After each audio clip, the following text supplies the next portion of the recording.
Ooh, Halloween is coming. Oh, I feel so organized with my lists. Hey, Matt. Hi, dear wife, co-host, jack-o'-lantern shirt wearing. Beautiful, amazing, sweet, sweetheart, sweet dreams, Are you sweet still talking to me? potato. What? Sweet potato. Yeah, naming my name myself. Yes, this is the first of 2 episodes where we watch redone 80s movies made modern. We're doing back-to-back recaps. Yeah, so this first one is the movie Pet Sematary. Came out last year, and Why didn't we see that in the cinema? I don't know. I think there was I was sick that day. I think I just didn't want to see that. It was. I don't know. I mean, Pet Sematary wasn't a great movie, and then to do a new version of not a great movie, it's usually not great. Well, the thing is that I liked the first Pet Sematary. I just know that it's a very dumb movie. I don't know. I mean, I didn't really. Stephen King movies were being bought up at such a high volume in the 80s and just made into movies or mini-series, and not all of them were great, and What was a good one? I mean, like a movie that you would watch and you would appreciate. Well, I think that The Shawshank Redemption is the only one. The Green Mile was good. No, I know what I'm saying. Let me finish. The Okay, Shawshank sorry. Redemption is the only instance of a Stephen King movie version that I liked the movie better than the book. I mean, the movie's like 3 hours and the book is a novella, so it's not like a full book anyway. By the way, we didn't start it like we usually start. I'm Yael, this is Matt, we recap stuff. Well, yeah, we This is started by you saying hi to me, like this is like we're and just then seeing each other for giving the first myself time today. nicknames. And we're recording at 11 at night, and I've been up since 6 in the morning. So, hello. Hi. This is Yael. Yeah, we and recap Recap. every day a new horror movie for Halloween. Yeah. Before Halloween. Once a year, we do 31 podcasts in a month, and justify And that's it. See you next year. buying a Spotify membership. It's not Spotify, it's SoundCloud. Well, sorry, that's right. There's probably a way to get this on Spotify too. Hey, usually we have a lot of stuff in that channel as my Where Are You Really From podcast. That's true, But you nothing is don't going want to on. do it in person. You don't want to. I mean, you only want to do it in I'm doing person. it in person. Yeah, I don't want to learn new things and stuff. It's not learning anything. You Zoom with people all the Leave time. me alone. I don't Zoom with people all the time. I do classes online. Right. And I can handle that. I don't want to. No, I don't want to learn. Okay, you're just talking you out. It's not learning new stuff. You know how to talk to people. You know how to operate Zoom. Why is combining both of those things? How do I record it? There's a button that you press on Zoom and it just makes you a file.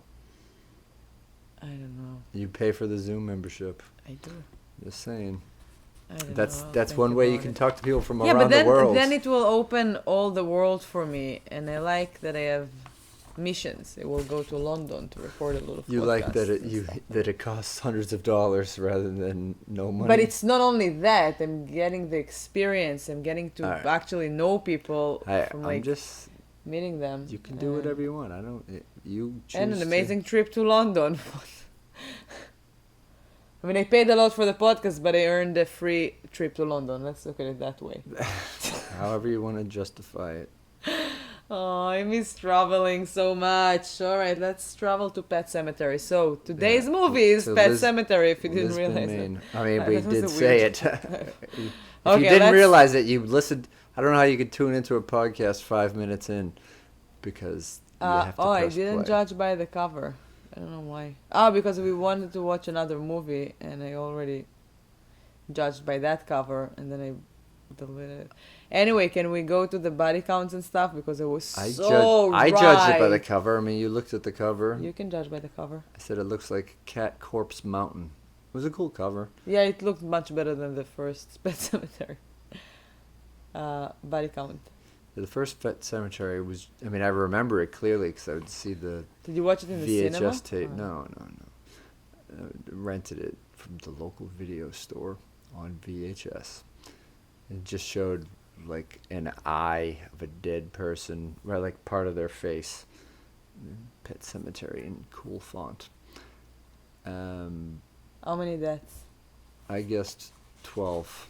Ooh, I guess 3. Well, you didn't. You were the closest. I know, there were 4. Unless we say closest without going over, There were 4. then you win. Yeah. And how long did you say? I said 12 minutes. Oh, I said 5. You got this one right. It's Well, been 17. yeah. First, you picked a different movie that is not available on any of the streaming platforms, and I just kept my picks. So what? from So that. you picked them and you were right over there? No, I will never see the movie that you picked. So I really want to watch it now. it What did you say looks about dumb. nudity and sex? I said no. Me too. It's a little easy to guess when you have watched the same. I mean, I feel like the animal death. I just kind of guessed. Bleak ending. I said Me yes. too. He's Stephen King. And Yeah, but for animal- the animal deaths for this, because it's called Pet Cemetery, we know there's gonna be animal deaths. Yeah, but what animals did you say? We agreed before the movie that we would guess how many animals. Yes, but then died. at least give idea. I mean, there are like cats, there are like dogs, there. Well, I didn't do that. So I said, how many did you say? 4. I said 3, and I was right. Exactly 3. And I also said dog, cat, and a bird. It's the first time that I was so right. When the cat came with the bird, I was like, yes! That was the happiest moment of the movie for me. Blackjack. I wrote a lot of notes. I don't know why. You did well. Yeah, let's maybe you get can into read it. them to So finish. doing a Um, 5 hours episode. Right. The movie is. But I have to admit, like, my notes are very down this time. Okay, so read them and I'll interrupt your notes The cat whenever I named start to say Church. something. The cat named Church. The cat named That's it. That's what I Church. wrote. And I just thought The it's cat's funny. full name was Winston Churchill. Yeah. And I thought to call my next pet Synagogue. For Winston Synagogue, Winston. for short. What did he start saying? Sorry. I was recapping the movie. I was just lining it up. I mean, it's a movie about a doctor who is based out of Boston, and he moves his young family, his wife and 6 or 7-year-old girl, and then like a 3-year-old boy, up to Lisbon, Maine. London. No, London. Ludwell. Ludwell. Yeah. Ludwell, Maine. What? Ludwell. Is that a real place? I don't know.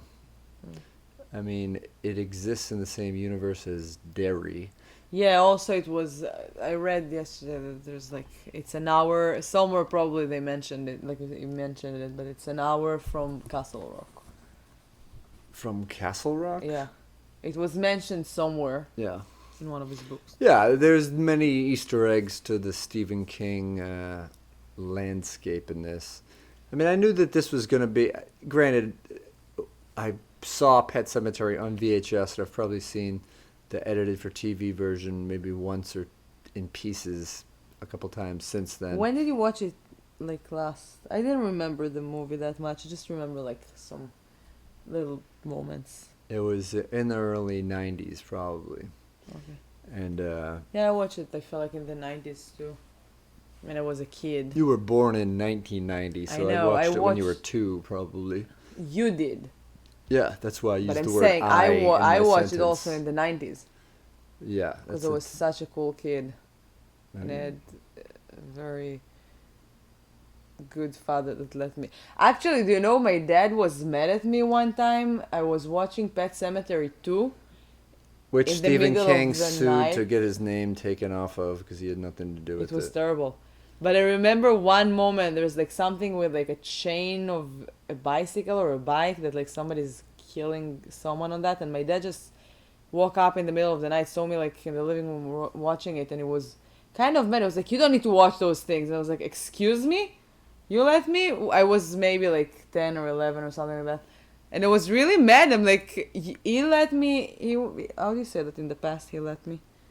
He, You can say he, that. In the he past, he letted let me. me watch He something. let me watch The Blob when I was four. Four. So he can't come to me and be like, no, this is too much Yeah. when I'm 10 or 11. Yeah. So that's it. So they're moving to that place. Yeah. Well, I mean, when you watch the beginning of the movie, if you're somewhat savvy about screenwriting, it didn't just say based on the novel by Stephen King. It said screen story by some guy, I forget. And then it said screenplay by. So you knew it was going to be a somewhat reimagining of the first movie. Yeah, they use the same exact names. I definitely didn't remember the names from the first movie. I watched it only once. I'm not like those crazy geeks that would watch it over and over again. And right now I kind of like want to watch it again, the first one. Well, we do own the first one, Yeah. so you could. I mean, when I was talking about the movies earlier, I kind of got off subject, but so there was many Stephen King adaptations that I didn't think were that great, but only a handful of them were written by Stephen King, and Pet Sematary was one of the ones that was written by him. That's why I was like, oh, maybe I was a little disappointed that I didn't like it as much. I don't know. Just the movie just didn't really I don't think click it's with me. good with writing for the screen. I mean, it's I his mean, book. he is my favorite author, so I obviously like the way that he writes books, but I don't like the. I mean, it's not the same to write a book and to write a script. Right. But if you're the author, look, I'm not trying to argue with you or anything. I'm just saying, like, your opinion seems a little bit strange because he's adapting his own work, and who knows your own work better than But you? that's what I'm saying. It's still to write a movie, you have to have different skills. You understand? Okay. I don't know what you mean because, like, do you have an example of? Something else, yes. Like let's say that you're a cook that you're specialized in Italian food or pasta, okay? And then tomorrow I'm gonna tell you, all right, make the best hummus ever, and it's not good. It's just like not good. So what if you have the touch with that specific food?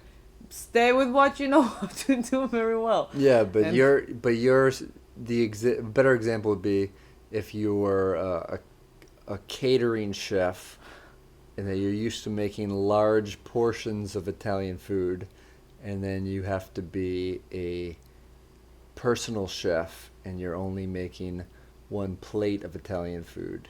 It's not as I mean, good if because it's you're for an making Italian less. family, it's still need to be a lot. But All right. Well, the analogy we don't have any facts of. I mean, last year we watched Sleepwalkers, and that was a movie that Stephen King wrote specifically for the screen, and it wasn't based on any books that he wrote and or what did you anything. think about that? I liked it. Great. Yeah, but I mean, I liked it too. I mean, I liked also Pet Cemetery, the first one, but it's not good. It's not like the I don't know, like I'm trying to think about it's not the Avengers that I saw and I was like, wow, this is impressive. Those people that created this movie are amazing.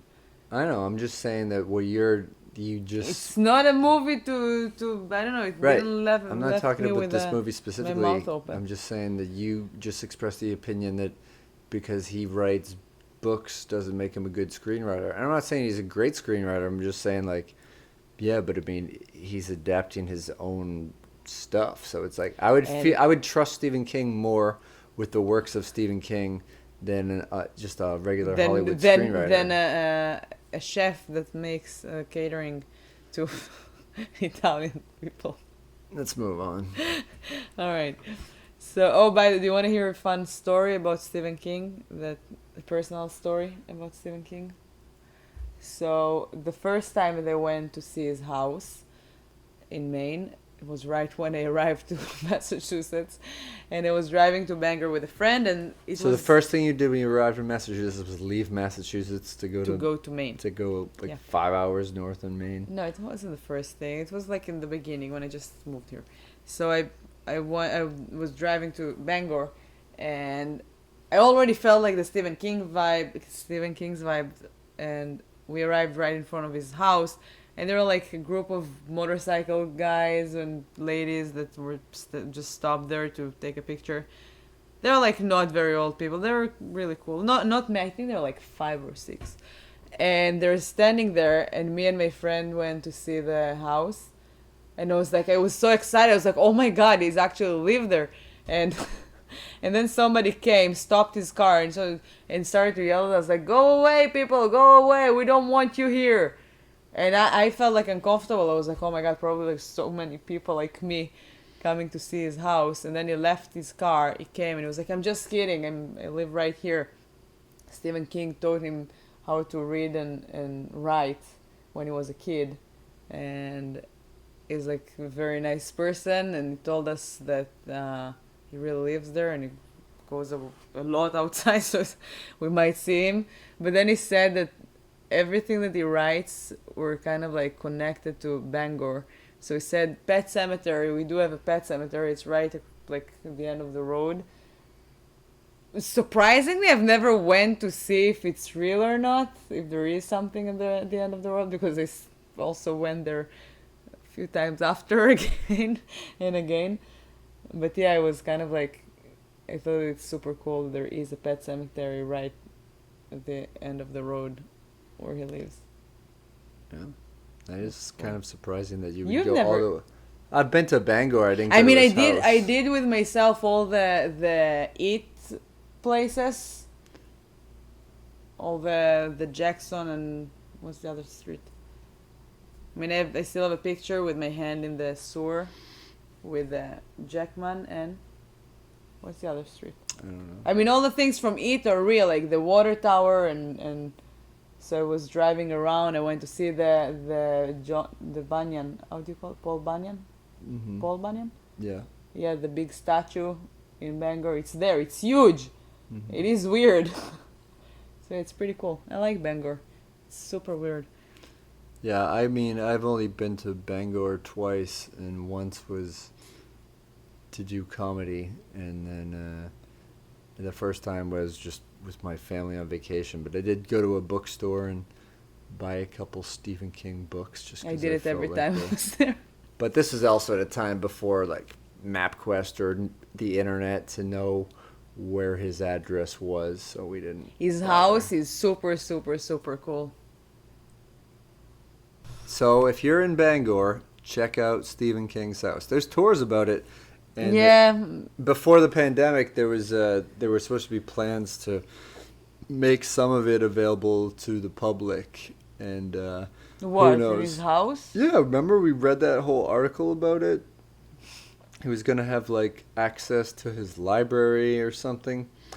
We read about it. I would We? not have. Yeah, because you told me about it and I looked it up, or I told you about it and you don't remember. But there was an article. This is our life. If you were wondering, how Yeah. is it? You weren't paying A lot of attention. people. And How is it to live like with two comedians in the house? Exactly like that. waiting for the other person to stop Pay talking so you attention. could talk.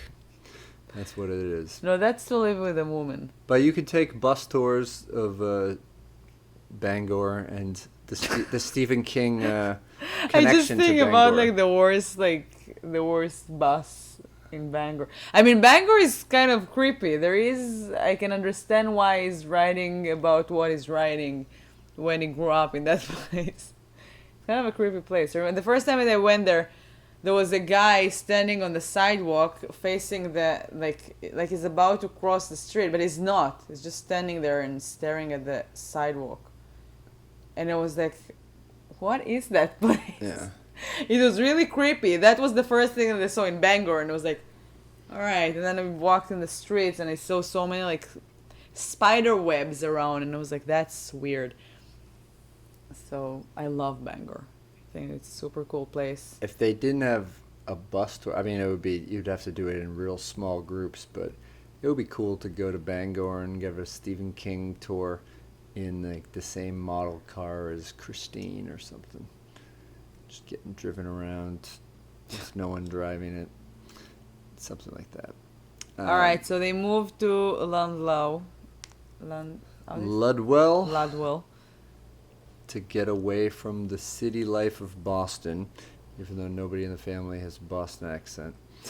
And the guy goes to his first day at the hospital. Or maybe it was his first or second day. I think It it's wasn't his the second first day. day. I think it was his second day because the first day someone just had a nosebleed.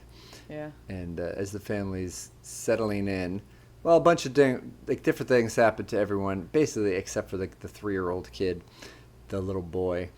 Like the daughter, she sees a bunch of neighborhood kids in a sort of very creepy funeral procession for a dead dog in a wheelbarrow, and they're all wearing animal masks going into the woods. And so she kind of follows them out there, and then her mom catches her and tells her to go back in the house, and she starts watching SpongeBob for a little while, and then goes to check it out, and she finds the cemetery, and then she finds the creepy neighbor guy played by John Lithgow. She broke the barrier. She broke the barrier? She was climbing on that, like... Okay, so there's a part of the cemetery that's a massive... It looks just like a big pile of bones and tree stumps and twigs and stuff. And so she starts to climb up it, and then creepy, typical Maine guy neighbor Judd yells at her. And she falls down and somehow gets stung by a bee. Yeah. I thought she hurt her ankle or something. Yeah, me too. I was like, that's supposed to be a splinter. Right. So Judd is his name. Judd. Short for Judson. We learn later. And I didn't learn that. And then mom comes again, like, what have you been doing? And the She mom doesn't character like for me was Judd. really, I don't know. It just seemed I like really didn't like her character. she was just like panicked, and they go into this weird backstory that I don't remember from the first one. I didn't remember that Zelda story. I remember very little about the first movie, except how it made me feel and how I wasn't that impressed with it. But I really liked the Ramones song at the end. I don't want to be buried in a bed. I'll do the whole thing in the bonus features. Sing the whole thing a Different cappella. episode, part 3. So Judson intervenes, and he seems scary at first, but then he's caring. He tells her to get the stinger out. He introduces himself, and so all the characters are finding their different ways through Maine in the new life there. The mom is mostly just overwhelmed with traumatic childhood memories of having to feed her older sister, who I think had like really severe spinal meningitis or something, and being scared to go in the room. No parents around. Yeah, being left alone to She take was care of her, latchkey kid style, and then the dad adjusting to work, and then one day this guy gets really badly hit by a car. It looks like half of his skin is like boiled off, so I don't know if the car exploded or whatever, but he's pretty close to death, and then he dies on the operating table before much work can be done, and then he drastically sits up post-death and says, "Don't break the barrier, Lewis," and Lewis kind of shakes No, he didn't it say off. don't break that. He said the barrier has been broken. I think he says the barrier must not be broken. Okay, so he said that. He didn't say like don't break the barrier. Okay, but the same thing is two different ways of saying the same sentence. No. The barrier must not be broken and don't break the barrier. Or Yeah, saying you the don't same thing. break the barrier. The barrier must not be broken by anyone. Right, but So later I'm right. on in the movie, he is the one that breaks the barrier both times. So. But no, she fell and she fell on that thing and it broke something. I don't think so. I think the barrier, meaning always the right. the Leave me burying of alone. an animal and coming back. Her crossing over that did nothing. Oh, okay. Nothing happens as a result of that. Oh, you know what? I'm not right with my death's animal. There's a bee Bees do count as with my animals. death's animal. So The then I man. have the Dead I have animal. the magic number then. Boom. So then things start getting weird. Like the house is right next to this trucking road, and that's one of the first things you see is just a Yeah, there were many, many trucks. I was like, Mack is that truck a movie about speeding. trucks? Speeding. Yeah, it could be Yeah, like the other Stephen King wrote and directed movie. trucks. No, what the hell is it called? Maximum Overdrive, which is I even didn't hear about this. it's hilariously not good, but it's almost worth watching for unintentional comedy. It's about trucks that come to life and they circle a truck stop and try to kill people. And Emilio Estevez is in it, and Stephen King is, he has a small part in some of the movies that he's in, like Hitchcock used to do, but He wasn't in this one. he was not in this one. No, he wasn't in It Part Two though. He did like it very much, so. Yeah, I mean, there were things that as a whole, I liked that they were fans of Stephen King and they did little references, even references that we didn't catch, but you looked up afterwards on Yeah. IMDb, Like what?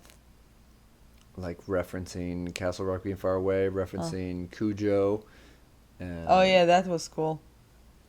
and just seeing like the sign that says Derry 20 minutes, Yeah, I 20 saw miles that away. too. I mean, Yeah, but I'm just saying there's Yeah. little it's Easter cool. eggs and things like that.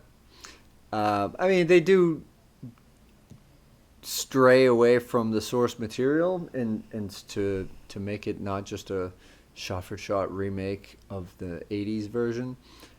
There's like a little bit of a twist because in the first one the little boy gets Yeah, hit that by a was the truck. biggest thing in the movie. Yeah.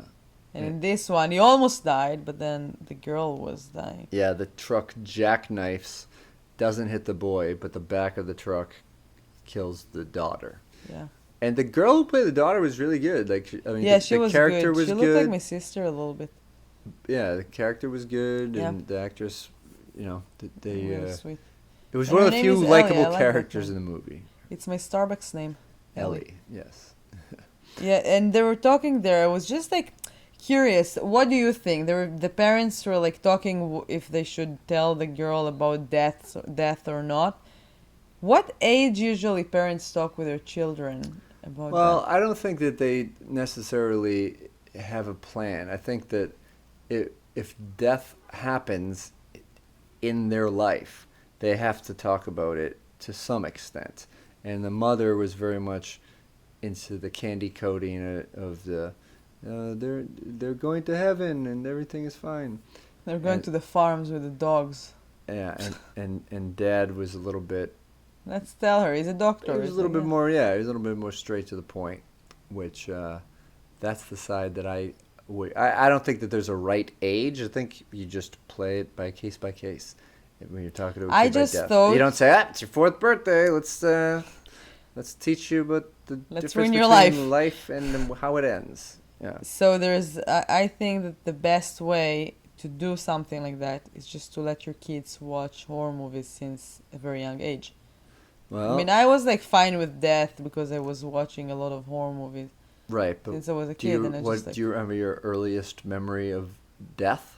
yeah, I didn't sleep for like few weeks because of the blob. So you thought that everyone just kept living until you saw the blob? I was 3 or 4 back then. I don't know, but I was just asking, like, I don't if you think had that like a anyone died. goldfish or something that No, I died. didn't have a goldfish. I did have a dog when I was 6 that got, she ran, hit, she was hit, she By a logging truck hit in by a Ludwell, car. Maine. Yes, exactly. Yeah. I mean, I think I learned about it with a bird died, like fell out of its, a baby bird fell out of its nest, and I saw like the half cracked egg with the baby bird out of it. I Oh. think that was like my first time seeing death as a child. I might have been in Oh, like the no, I first or used to second take grade. care of a lot of little, just born kitten that their mothers used to like leave behind sometimes, in the village where I grew up in Faryabit, Mm-hmm. and I used to like try to take care of them, and most of the time they died. They were like just a couple of days old, and I used to give them like milk. I was like a kid, like still the same age, 4 or 5 years old, Mm-hmm. and then I remember that I had little chicken. How do you say like the baby chicken? Chicks. Yeah, I had like a couple, and they died. Then I had hamsters. I mean, I'm fine You with don't it. have to list every animal you've seen die as a child. I just asked you what your first I had, memory of any, like, the concept of death was. I I don't want had, you to go through your I slaughterhouse had at memories. least 3 hamsters that ate their babies. Yeah. I had like the worst like death stories as a child with animals. Oh my god. Well, this is not the time for that. um, so the we kind of went into it already, but his daughter dies, and his mother can't handle it because she's still. I mean, she's obviously the death of a child is traumatizing, and she's thinking about how her sister died, and then like through flashbacks we learned that she was like afraid to go into the room, so she used the dumb waiter, which is the little thing that you pull up. It's like an elevator for food, and to deliver it to her sister, and her sister fell into the dumbwaiter and died when she was already pretty close to death, most likely. So she blamed herself for that, and she was haunted by that memory, which is just started. Just she was reminded of it because this house maybe had a dumbwaiter. I don't know why she was just thinking about it, but This house was extremely, extremely scary without even being next to a pet cemetery. yeah, I mean, a little farmhouse, nowhere, Maine, right next to a massive logging road. It's like my sister when we went to Matt's father's house for just to pick up something from there. She refused to go to the bathroom. Yeah, my 'Cause he has- father's house is not scary. This is No, not the same thing. but it is a big. The houses in United States and like those kind of places when they're like a house, and it's surrounded by trees sometimes, and it's dark around. I mean, when it's dark around, it's dark. It's The scary bathroom dark. is inside the house. I don't know Yeah, why but she then was... but then like it is. I understand why Kedem was scared. I mean, All right. Well, Kadama, if you're listening, I hope you know how to speak she's English. still scared Yeah. Um, from English now. so, She's also a baby, so she would be scared of anything. I mean, I guess we skipped the part. We talked about the daughter dying. The cat. The cat died at the beginning of their party, and Judd found it. What And- party? Her birthday party. No, it was Halloween. Okay. It was a different time. Yeah, so a party, and they got together and buried the cat that night. Yeah, Jad didn't want Ellie to be sad. Oh, he, So he said, you love your daughter? You want her to be happy? Well, then let's bury this cat over I have on to the say other that side of this some- massive wall of bones and trees. Some of the dialogues were very annoying. They were way too obvious. Way too obvious. Like when Pascal is like leading him, he's like, "You try to help Pascal me. is the kid from Now the let dead. me help you." And I'm like, "Oh my god, seriously?" Yeah. I mean, not necessary. There are many things that like bothered me in the dialogues, but it wasn't that bad. I felt like after we finished watching it, I really didn't like it. But now I'm like, okay. Yeah. Yeah, I mean, whatever.